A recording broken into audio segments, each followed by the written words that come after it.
Hello student, in this video we are going to continue the next part of chapter 4th planning. Heading Importance of Planning. वैसे generally हमने सारी companies में देखा है जब कभी मीटिंग होती है उनको पहले ही थीम दे दी जाती है जिस पे वर्कआउट करके सारे मीटिंग के मेंबर्स अपना अपना प्लान तैयार करके लाते हैं और प्रेजेंटेशन के रूप में वो उसको कॉन्फ्रेंस हॉल में पेश करते हैं। कंपनी ने जो उनको टॉपिक दिया होता है उस पर वो प्लान बना के लाते हैं और अपने अपने प्लान को वो प्रेजेंट करते हैं। ऐसे ही समझाने के लिए प्लानिंग के क्या क्या फ़ायदे हैं और वो प्लानिंग क्यों इम्पोर्टेंट होती है उसके कुछ पॉइंट्स दिए हैं। First one, planning provide direction. Planning हमें दिशा प्रोवाइड करती है कि हमें किस दिशा में काम करना है, क्योंकि स्टार्टिंग में प्लानिंग में ही हम एडवांस में डिसाइड कर लेते हैं कोई भी काम होगा तो वो कैसे होगा, तो किस काम को करने के लिए कौन से डायरेक्शन में जाना है वो हम प्लानिंग में ही समझ लेते हैं। तो प्लानिंग ने हमें क्या प्रोवाइड करा दिया, डायरेक्शन। तो इम्पोर्टेंट है प्लानिंग कि किस डायरेक्शन में काम होना है। Second, planning reduce the risk of uncertainty. अगर हम पहले से प्लान कर लेते हैं तो प्लान में हम देख लेते हैं कि आगे आने वाले समय में क्या होगा क्या नहीं होगा, कौन सी स्थिति आ जाएगी, तो उसको कैसे हैंडल करना है। तो हम पहले से ही जब अवेयर हो जाते हैं कि आने वाली कंडीशन में हमें कैसे अलर्ट रहना है, तो इससे क्या रहता है, अनस्टेबिलिटी का जो ग्राफ रहता है वो कम हो जाता है, अनसर्टेनिटी का ग्राफ कम हो जाता है। इसलिए हम बोल सकते हैं planning reduce the risk of uncertainty. Planning हमारी अनसर्टेनिटी की रिस्क को कम करती है। Planning reduce the overlapping and wasteful activities.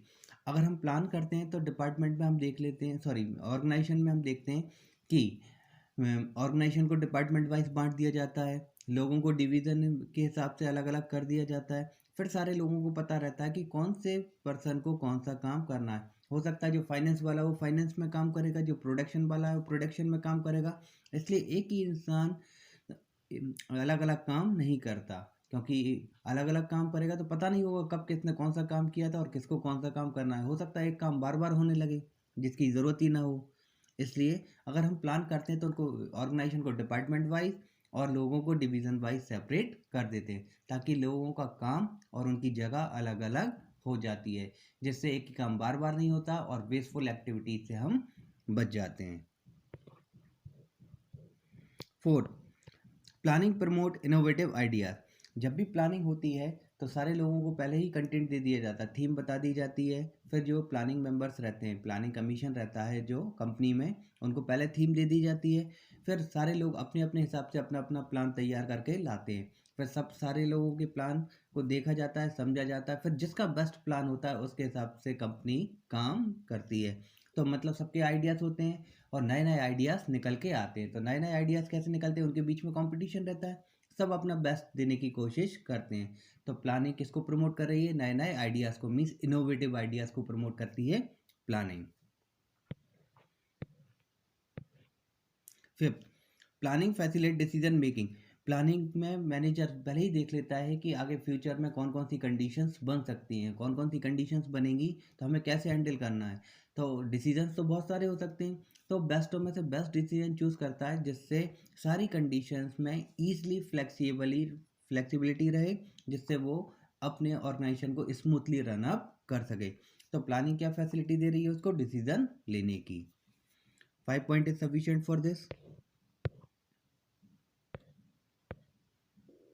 Now, features of planning और characteristic of planning. प्लानिंग के कुछ कैरेक्टरिस्टिक है। First one, planning focus on achieving objective. Planning focus करता है, जैसे गोल अपना मेन टारगेट रहता है और गोल को पाने के लिए छोटे छोटे ऑब्जेक्ट पहले से असेंबल किए जाते हैं। तो प्लानिंग उन पर फोकस करता है कि उस पहले छोटे छोटे लक्ष्यों को कैसे पूरा किया जाए, कैसे कैसे उनको हासिल किया जाए। आज डिसाइड कर लेते हैं कि कल क्या करना है, तो जो कल की बात हो रही है दैट इज ऑब्जेक्टिव, उनको फुलफिल करना। प्लानिंग फोकस करती है आगे अपन को क्या करना है। Second, planning is the primary function of management. Planning एक सबसे मेन और शुरुआती फंक्शन होता है मैनेजमेंट का, क्योंकि कोई भी काम करने से पहले प्लानिंग की जाती है। तो मैनेजमेंट कोई भी टास्क करने से पहले क्या करता है, प्लानिंग। तो प्लानिंग एक काम किसका है, मैनेजमेंट का, और सबसे मेन और स्टार्टिंग वाला प्राइमरी काम होता है किसका, मैनेजमेंट का। Planning is pervasive. प्लानिंग ऐसा नहीं है। प्लानिंग का परवेसिव का मतलब है प्लानिंग सब जगह मान होती है, तीनों लेवल के मैनेजमेंट में प्लानिंग चलती है। और ऐसा नहीं एक ही ऑर्गेनाइजेशन में चलती हो, एक ही ऑर्गेनाइजेशन में ही सारे ऑर्गेनाइजेशन में चलती हो। ऑर्गेनाइजेशन किसी भी फील्ड का हो, प्लानिंग तो ज़रूरी होती है। इसलिए हम बोल सकते हैं प्लानिंग कैसी होती है, pervasive means it is required at all level of management as well as all type of organization. Planning is continuous, planning एक लगातार चलने वाली प्रक्रिया है। जब तक ऑर्गेनाइजेशन चल रहा है प्लानिंग चलेगी, जब तक कंपनी चल रही है प्लानिंग चलेगी। प्लानिंग नेवर एंडेड, प्लानिंग खत्म नहीं होती। प्लानिंग टिल कब तक खत्म नहीं होती, या तो ऑर्गेनाइजेशन ही बंद ना हो जाए या कंपनी ही बंद ना हो जाए, जब तक है तब तक प्लानिंग चलेगी। और प्लानिंग लगातार चलने वाली प्रक्रिया है, इसलिए बोला जाता है planning is a continuous process.